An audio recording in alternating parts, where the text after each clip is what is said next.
Welcome everyone to this next video. In this video, we will look at alerts in the service graph. So as you navigate to the service graph, in the pane below, there's a section called alerts. And when you click on alerts, it's going to list down all the alerts for the time interval you have selected. Okay.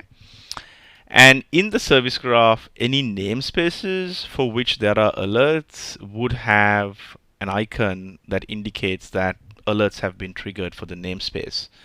Now, if you're interested in identifying the specific workload for which that alert was triggered, you can double click on the namespace and you're going to see an icon, an exclamation mark in this case, over that workload. Okay.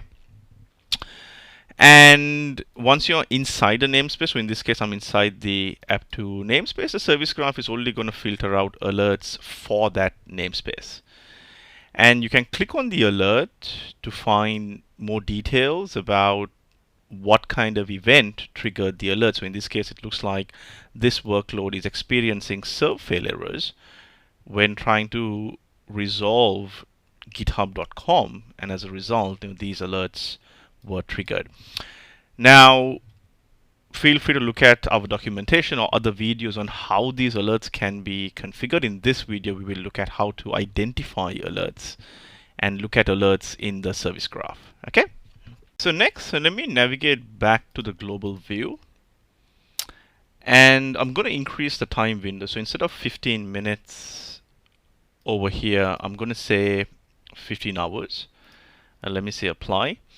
And once I do that, as you can see, I have much more alerts. And as I look at the service graph, I can see that in addition to the app2 namespace, for which I had alerts previously in the last 15 minutes, I also seem to have some alerts in the default namespace. Okay.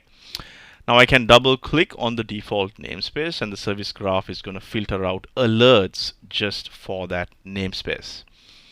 Now, unlike the previous example, in this case, I don't have an alert icon over any of my workloads in the default namespace. Now, the reason for that is the service graph renders the workloads and even namespaces for that matter based on network communication in the cluster.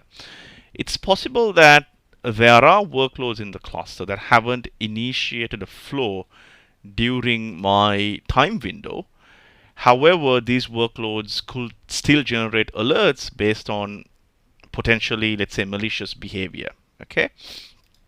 Now, in this example, if I expand on the alert, it appears that I have a workload called directory admin that seemed to have executed a command that could potentially be categorized as malicious. Okay. Similarly, I have a second alert here again for the same pod. And in this case, again, it was detected modifying certain user settings and permissions that could be malicious. It could be kind of adversarial behavior. Okay. Now, if you're interested in identifying more about the security events that were triggered as part of these alerts, you can navigate to Threat Defense, Security Events.